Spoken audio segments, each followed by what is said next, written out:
So one of the truths about Easter is that you don't get to have Easter without the horror of the cross. Now, I got to be honest with you, up until a little bit ago, I knew nothing, next to nothing about the history of Cambodia.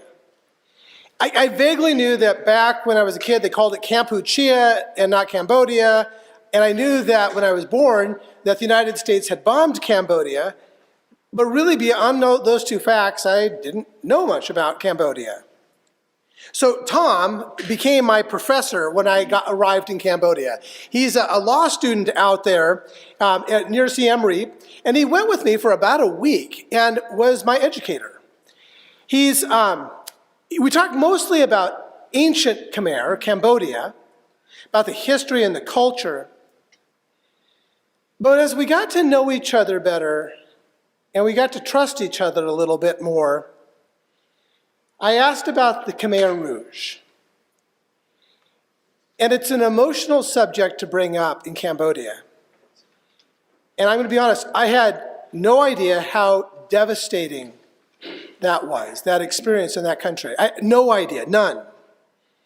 I had no idea about how the powers of evil caused unprecedented violence and death in Cambodia. This nation and the entire world, we were shut down for a while, and over globally, we're estimating that we suffered about a 1% death rate due to COVID.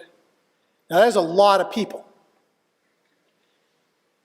During the 5 years of the Khmer Rouge, 1 in 4, just think about that, 25% of the population of Cambodia was killed or executed. I had no idea. Pretty much every professional, teacher, doctor, dentist, anybody who had an education was executed or they were worked to death.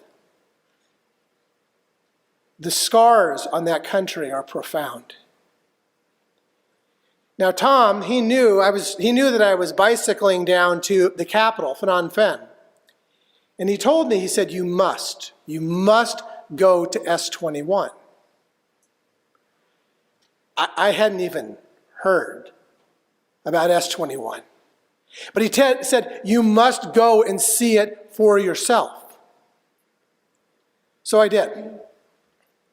A handful, and there were kind of a 20-somethings, or back when the Khmer Rouge, there was a group of about, a dozen or so, 20-something people in their 20s and 30s who were ideologues, who had this vision for Cambodia.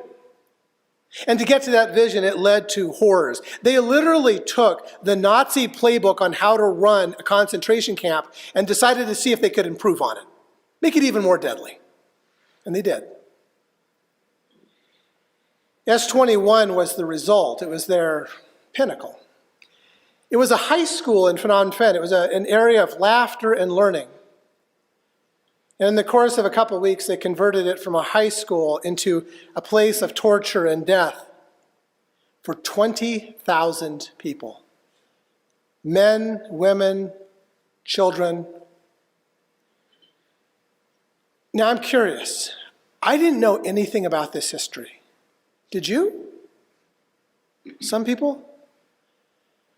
I think it's one of those things that we've been ignorant of. I didn't know a thing. Now, S21, this concentration camp, was overseen by the head of security for Cambodia under the Khmer Rouge, Keng Kek Lu. And he was also just known as Comrade Duch. And of the 20,000 people that came into S21, 12 survived. That's it. As a museum today, the instruments of torture and death, they were just left as they were. They're just there. And Comrade Duch, he was a very efficient administrator, but kept the personal touch. He signed off on the execution of every single person, including when his first grade teacher was assigned to the camp. He went and he saw her. This is a woman who loved him as a child, and he had loved her. And he spoke to her and then signed off on her torture and execution. Then one of Jesus' 12 closest followers, who was called Judas Iscariot, went to the chief priest and said, "What will you give me if I turn Jesus over to you?" They paid him 30 pieces of silver. From that time on, he was looking for an opportunity to turn him in. Later, Judas came. With him was a large crowd carrying swords and clubs. They had been sent by the chief priest and elders of the people. Jesus' betrayer had given them a sign: "Arrest the man I kiss." Just then he came to Jesus and said, "Hello, Rabbi." Then he kissed him. But Jesus said to him, "My friend, do what you came to do." Then they grabbed him and arrested him. You don't get to have Easter without at least acknowledging the horror of the cross. I got to S21, and it was in the middle of the afternoon, kind of about 2:30, 3 o'clock. And I witnessed the places, the classrooms that had been converted for torture, the cells. And I saw the file cabinets where Comrade Duke had documented all of it. He was very thorough in that. And they had the pictures of thousands and thousands of the pictures of the people who had gone through the camp. And there was this one little boy, prisoner 177. And I looked, and I don't know, in some ways he kind of looked like I did. This kid was about the same age as I was at that time. And I saw this kid, and it hit me. While I was a little kid, safe, loved, I got to go to school, he was being tortured and died in that concentration camp. And I looked into his eyes, and I thought to myself, why him and not me? Or you? Or your kids, your grandkids? It made no sense. And I completed this tour of S21, and I was in tears. I sat down on this bench in the courtyard. And I remember there was a little bird that kind of popped up and sat by me initially, and I was a mess. I was just trying to collect myself a little bit. And I began to pray. And it was getting kind of late in the day, and there weren't many visitors left at S21 at that time. And I didn't know that I was going to have to face the cross like this. I didn't know. And it messed me up. And then this older man, he came and he sat next to me. And he didn't speak English, but he placed his hand on my shoulder. And he smiled at me. Chum May is one of the 12.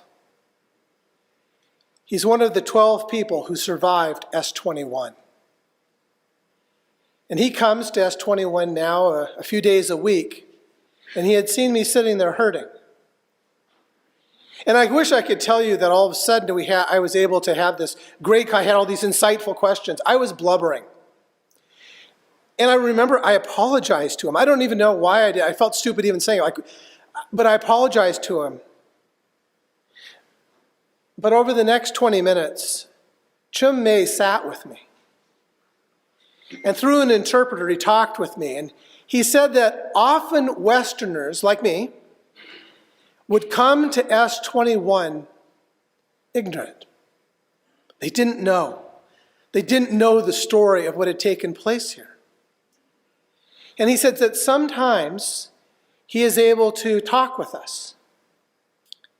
Not just to make us feel better, maybe not at all, but to commission us as witnesses.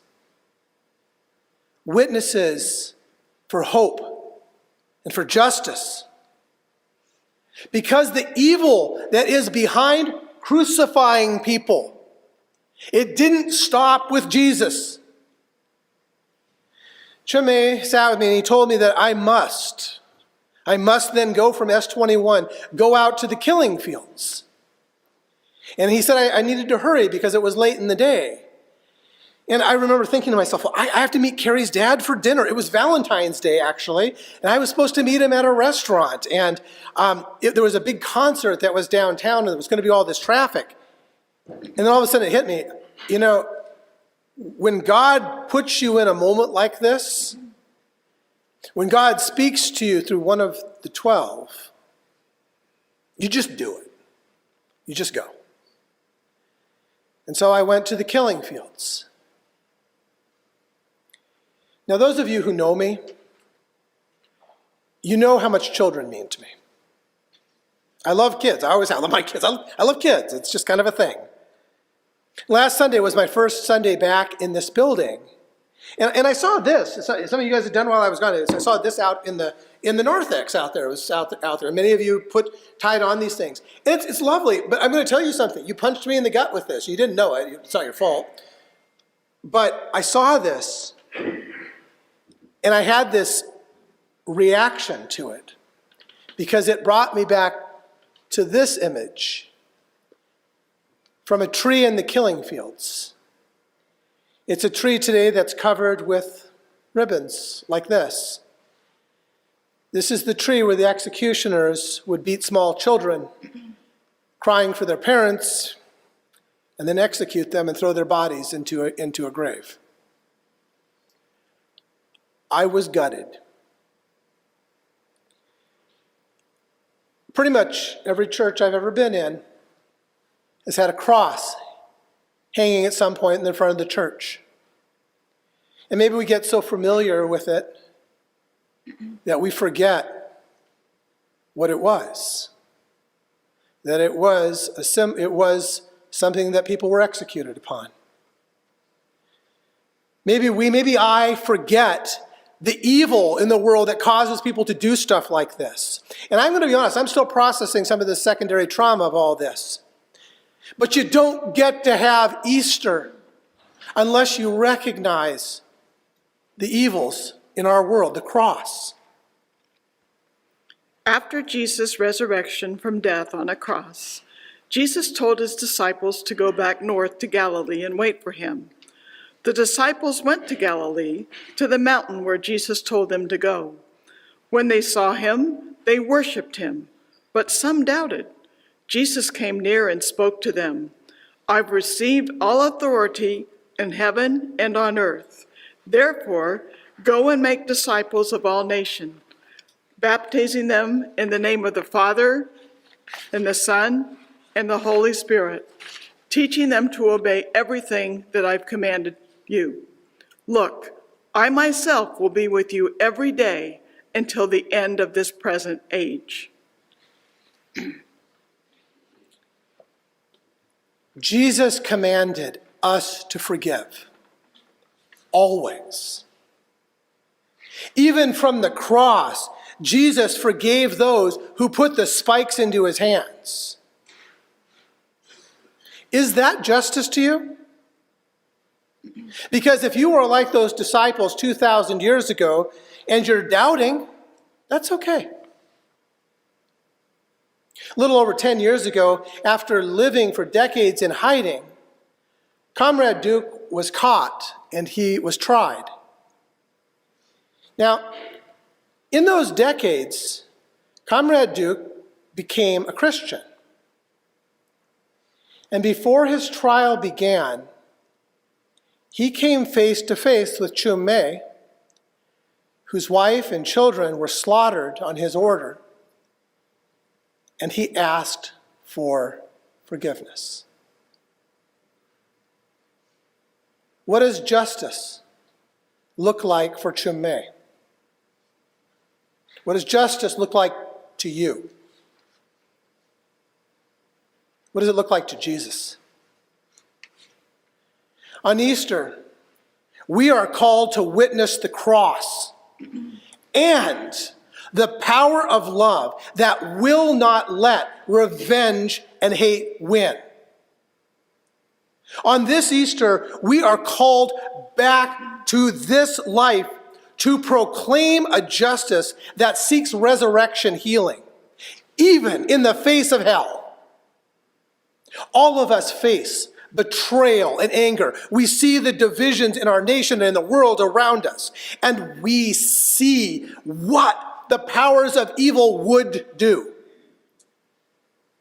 And God calls us back to the promises of baptism, to resist oppression and evil, and to show love and justice in this world.